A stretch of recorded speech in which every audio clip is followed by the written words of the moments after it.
તો હવામાન વિભાગની આગાહી પ્રમાણે ઉત્તર ગુજરાતમાં ભારે વરસાદ ખાબક્યો।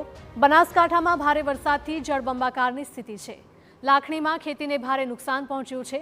થરાદ અને ધાનેરામાં સોસાયટીમાં પાણી ભરાયા છે, તો સાબરકાંઠામાં ભારે વરસાદને કારણે નદીઓ પણ બે કાંઠે વહેતી થઈ છે।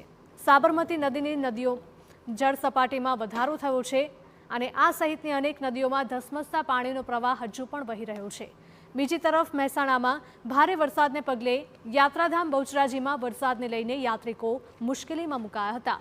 બહુચરાજી તાલુકાના ગ્રામીણ વિસ્તારોમાં ખેતરો તળાવમાં ફેરવાઈ ચૂક્યા છે, તો અરવલ્લીના મોડાસામાં વાત્રક ડેમમાંથી પાણી નદીમાં છોડાતા માઝુમ નદીમાં વધારે પાણીની આવક થઈ છે, જેથી નદી પણ બે કાંઠે વહેતી થઈ છે।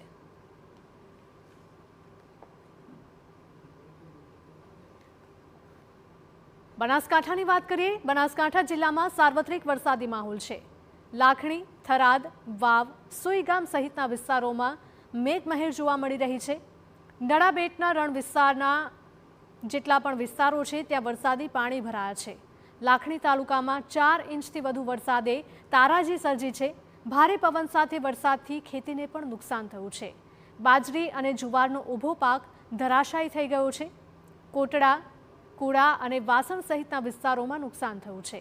પાકને નુકસાનને લઈને ખેડૂતો ચિંતિત બન્યા છે। આગામી સમયમાં ઘાસચારાની તંગી સર્જાવાની પણ ભીતિ છે।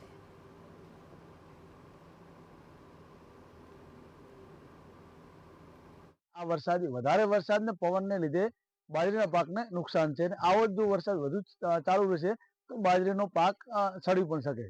સાથે પવન ખૂબ આવ્યો છે એટલે જે ઘાસચારો છે, બાજરી છે, મકાઈ છે, જવાર છે, આનો પાક પવન અને વરસાદ સાથે આવવાથી જમીનદોસ્ત થઈ ગયો છે, પડી ગયો છે, જેનાથી પશુપાલનની દ્રષ્ટિએ ખેડૂતોને નુકસાન છે અને ભવિષ્યમાં ઘાસચારાની તંગી રહેશે।